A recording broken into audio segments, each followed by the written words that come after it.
জয় গুরু, good morning. আজকের আরও একটি নতুন ব্লগে আমার চ্যানেল নিজের জগতে আপনাদের সবাইকে অনেক স্বাগতম জানাই। আপনারা সবাই কেমন আছেন? আশা করি ভালো আছেন, সুস্থ আছেন। আজকের ব্লগটি স্টার্ট হলো আমার পেপার চেক করার ভিডিও দিয়ে। তো আপনারা তো জানেনই আমাদের স্কুলে এক্সাম চলছে, আর এক্সামের পেপারগুলো চেক করতে হবে। ঘুম থেকে উঠে অন্য কাজগুলো সব শেষ করে বসলাম পেপার নিয়ে চেক করতে। এক্সামের আগে কোয়েশন বানানো আর এক্সামের পরে পেপার চেক করা, এই দুটো কাজই খুব চাপের। যত তাড়াতাড়ি সময়ের মধ্যে করে নেওয়া যায় ততই কাজটা সেরে যায়, কিন্তু যেই ভাবা যায় যে পরে করব, একসঙ্গে করব, সবগুলো এক্সাম শেষ হোক, সব পেপারগুলো পাই, তো আর হলো আপনার সর্বনাশ।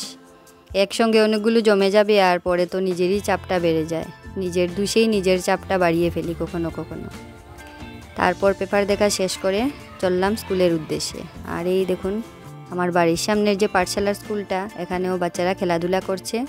কিছু সময় পর স্কুল স্টার্ট হবে। আর আজকের ব্লগটি কেউ স্কিপ না করে দেখতে থাকুন। অনেক সুন্দর একটি ব্লগ, আমাদের কাটলিছড়ার পৌষ মেলার ভিডিওগুলো আপনাদের সঙ্গে শেয়ার করব এই ব্লগেই। তো স্কুলে গিয়ে ছিল এক্সাম ডিউটি, তখন আর ভিডিও কিছু করিনি স্কুলের। এক্সাম ডিউটি শেষ করে আমরা কয়েকজন টিচার মিলে প্ল্যান করলাম যে আজ আমরা পৌষ মেলাতে যাব। স্কুলে যখন ক্লাস থাকে তখন তো শেষ হতে হতে প্রায় 2:30 বেজে যায়, আর এখন তো এক্সাম চলছে, তাই সময়টাও পাওয়া যায় অনেক বেশি। সকাল ডিউটি শেষ হলে পরে অনেকটাই সময় পাওয়া যায়। তো সেই ভেবেই আমরা এক্সাম ডিউটি শেষ হওয়ার পর চলে গেলাম পৌষ মেলা দেখতে। আর এই যে পৌষ মেলাটা হচ্ছে, এটা প্রত্যেক বছরই হয় আমাদের কাটলিছড়াতে, 3 দিনের জন্য হয়। আর এই যে বড় ফিল্ডটা দেখছেন, এটা হলো আমাদের কাটলিছড়ারই একটা higher secondary school, Chalmers Memorial Higher secondary School. ওই স্কুলের ফিল্ডেই হয়। আর এই স্কুলটাতে আমিও পড়াশোনা করেছি ক্লাস 5 থেকে 10 পর্যন্ত। আপনারা অন্য আরেকটি ব্লগে দেখেছেন, এই ভিডিওটাও শেয়ার করেছিলাম, কিন্তু তখন স্কুলের ভেতরটা শেয়ার করিনি, বাইরে থেকে দেখিয়েছিলাম। আর আজকে পুরো ফিল্ডটা আপনাদের দেখাবো স্কুলের। এই ফিল্ডে খেলাও হয় আর প্রত্যেক বছর পৌষ মেলাও হয়। তো এই দেখুন খুব সুন্দর সুন্দর দোকানগুলো বসেছে, ফুলের দোকান, ফুলদানিগুলো খুব সুন্দর সুন্দর। আর অন্য দিকে পিঠে পুলি ওইগুলো নিয়েও মানুষ স্টল দিয়েছেন। আর দোকানের নামগুলোও জানেন তো, খুব মজার।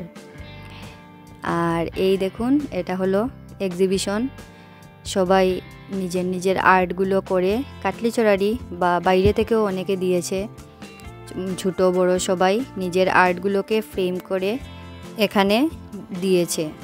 আর সবগুলো ছবির নিচেই ছবিগুলোর দামগুলোও লেখা আছে, তো যার ভালো লাগবে কিনেও এখান থেকে নিতে পারে, আর না কিনলেও মানে ঘুরে ঘুরে দেখতেও পারবেন সবগুলো। খুবই সুন্দর, শুধু হাত দিয়ে দেখা যাবে না, দূর থেকেই দেখতে হবে, মানে কাছে গিয়েও দেখতে পারবেন, শুধু টাচ করাটা যাবে না, কারণ এত সুন্দর করে করেছে, নষ্ট যদি হয়ে যায় এর জন্য। আর সবগুলো ছবি খুব সুন্দর, খুবই সুন্দর। ভিডিওর মধ্যে তো এতটাও বোঝা যায় না, কিন্তু আমরা তো সামনে থেকে দেখেছি, কোনটা ছেড়ে কোনটা দেখব। ঠাকুরের ছবিগুলোও খুব সুন্দর করে করেছে, যেই আর্টগুলো করেছে মানে হাতে জাদু আছে বলা যায়। হনুমানজি, জগন্নাথ ঠাকুর, রাম ঠাকুর, রাধা কৃষ্ণ, গন্নু বাবা, অনেক ঠাকুরেরই ছবি এঁকেছে খুব সুন্দর করে। আর এই শিল্পীদের কুর্নিশ জানাই, কারণ এত সুন্দর করে ছোট বড় যারাই একে এখানে জমা দিয়েছেন, খুবই সুন্দর ছবিগুলো, খুব ভালো লাগে, আর দেখেও মনটা ভরে গেল। আর এই দেখুন গোপী ড্রেস, গোপাল ঠাকুরের ছোট ছোট ড্রেস। আর বৃন্দাবনে গেলে পরে যে ড্রেসগুলো মানুষ পরে ওইগুলোকে তো গোপী ড্রেস বলে। এই ড্রেসগুলোও নিয়ে একজন মা এখানে বিক্রি করছেন, স্টল দিয়েছেন। তো উনিও আমাদের দেখালেন ড্রেসগুলো, খুব ভালো লাগলো দেখে। আর এই দেখুন লেখা আছে যে চিত্র প্রদর্শনী, ওইটার ভিতরে গিয়েই আপনাদের আর্ট করা সব ছবিগুলো দেখালাম। আর কেমন লাগলো কমেন্ট করে বলবেন, কোন ছবিটা কার সবচেয়ে বেশি ভালো লাগলো। আর এই যে স্টেজে দেখছেন এখন যে পারফর্মটা হচ্ছে, একটা ইয়োগার উপরে পারফর্ম করছে। আমাদের স্কুলেরও কয়েকটা বাচ্চা আছে আর অন্য স্কুলেরও। তো দেখে খুব ভালো লাগলো, এটাও দাঁড়িয়ে আমরা কিছু সময় দেখে নিলাম। আর প্রত্যেক বছর আমাদের এই পৌষ মেলাতে কলকাতা থেকে শিল্পী এসে গান করেন। তো এবছরের আমাদের শিল্পী হলেন অর্পিতা চক্রবর্তী। 3 দিনের তো প্রোগ্রামটা হয়, তো শেষের দিনে বাইরের শিল্পীদের প্রোগ্রাম থাকে। আর স্কুলে যাওয়ার সময় মাকে বলেছিলাম স্কুল থেকে এসে মাকে নিয়ে যাব পৌষ মেলা দেখতে। তো স্কুল থেকে হঠাৎ প্ল্যান হয়ে যাওয়ায় আমরা একবার চলে গেলাম, এসে আবার বিকেলবেলা মাকে নিয়েও গেছিলাম। তো এই দেখুন, ঘরে এসে খাওয়া দাওয়া শেষ করে দেখি মা বসে লিখছেন, আর আমাদের ঘরের পতো খুব মনোযোগ দিয়ে মায়ের সঙ্গে বসে দেখছে। তো এই মোমেন্টটা ভাবলাম একটু ক্যাপচার করি। তারপর বিকেলবেলা মা আর আমি রেডি হয়ে আবার পৌষ মেলাতে যাওয়ার জন্য বেরিয়ে পড়লাম। এই দেখুন, এখন টুকটুকে বসে পড়ব আর চলে যাব সোজা পৌষ মেলার ফিল্ডে। গত বছর আমাদের পৌষ মেলাতে এসেছিলেন কলকাতারই একজন শিল্পী দীপ চ্যাটার্জি, জি বাংলা সারেগামাপার প্রতিযোগী ছিলেন উনি। আর এবছর তো বললাম অর্পিতা চক্রবর্তী আসবেন গান গাওয়ার জন্য। তো গত বছরও খুব সুন্দর হয়েছিল প্রোগ্রামগুলো, আর এবছরও খুব সুন্দর হয়েছে। নিজের জায়গায় যে কোনো কিছু প্রোগ্রাম হলেই খুব ভালো লাগে, কারণ আমাদের কাটলিছড়া এরিয়াটা খুব বড় যে তেমন নয়, আর খুব ছোটো তেমনও নয়, কিন্তু যতই হোক গ্রামের পরিবেশ। আর এখানে যে এত বড় একটা কালচারাল প্রোগ্রাম হয় বা হচ্ছে এই 2-3 বছর থেকে, অনেক ভালো লাগছে। যারাই এই প্রোগ্রামটা আয়োজন করেন বা এই পৌষ মেলাটা উদ্যোগ নিয়ে শুরু করেছেন, খুব ভালোই একটা কাজ করছেন ওনারা।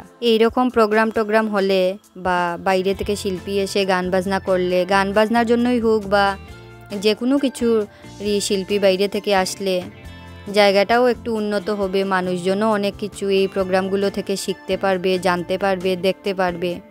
এই যে কত মানুষ যারা আর্ট হয়তো শিখে না, কিন্তু এই এক্সিবিশনে এসে দেখে ওদেরও তো ইচ্ছে জাগতে পারে যে আমার বাচ্চাকে আর্ট শেখাবো, বা বাচ্চাগুলোরও দেখে মনে হতে পারে যে না আমিও শিখবো, এইভাবে নেক্সট মেলার সময় আমিও আমার আর্টগুলো ফ্রেমবন্দি করে এখানে জমা দেব। তো অনেক অনুপ্রেরণা পাওয়া যায় এই রকম কালচারাল প্রোগ্রামগুলো থেকে। আর শুধু কালচারাল প্রোগ্রাম নয়, এই মেলার মধ্যে স্থানীয় মানুষেরাও নিজের হাতে বানানো খাওয়ার জিনিসগুলো দিয়ে স্টল দেন। তো এই মেলাগুলো থেকে, এই অনুষ্ঠানগুলো থেকে মানুষের মনেও অনেকটা উৎসাহ আসে। তো ভালো লাগে। এভাবে আমাদের কাটলিছড়াতেও হয়, আর অন্য জায়গাতেও হয়। দেখি সব জায়গায় এমন হোক, সব জায়গায় উন্নত হোক। আর জানেন তো, এবছর পৌষ মেলায় স্টলগুলোর নামগুলোও খুব মজার ছিল। একটা স্টলের নাম ছিল মুরব্বি হু, আরেকটার ছিল না খেয়ে নজর দেবেন না। এমন মজার ছিল। আরেকটা নাম ছিল মায়ের হাতের রান্না, এটাও ভালো লাগছিল। আর বাকিগুলোও খুব মজার নাম ছিল, ভালো লাগলো দোকানের নামগুলোও পড়ে দেখে। আর তারপর যে আমার হাতে একটা কিউট পুতুল দেখেছেন রেড গ্রিন কালারের, ওইটা মা আমাকে কিনে দিলেন। এবছরের পৌষ মেলার এটা স্মৃতি। তারপর মেলা টেলা দেখে আমি আর মা বাড়ির পথে চললাম। আজকের ব্লগটি এখানেই শেষ হলো। যদি ভালো লাগে লাইক কমেন্ট করবেন, আর নতুন যারা দেখছেন যদি আমার ব্লগগুলো ভালো লাগে সাবস্ক্রাইব করে আমার সঙ্গে থাকবেন। আমিও আপনাদের সবার সঙ্গে আছি। সবাই খুব ভালো থাকবেন, সুস্থ থাকবেন। যে যেখান থেকে আজকের ব্লগটি দেখছেন সবাইকে মন থেকে অনেক থ্যাংক ইউ। টাটা।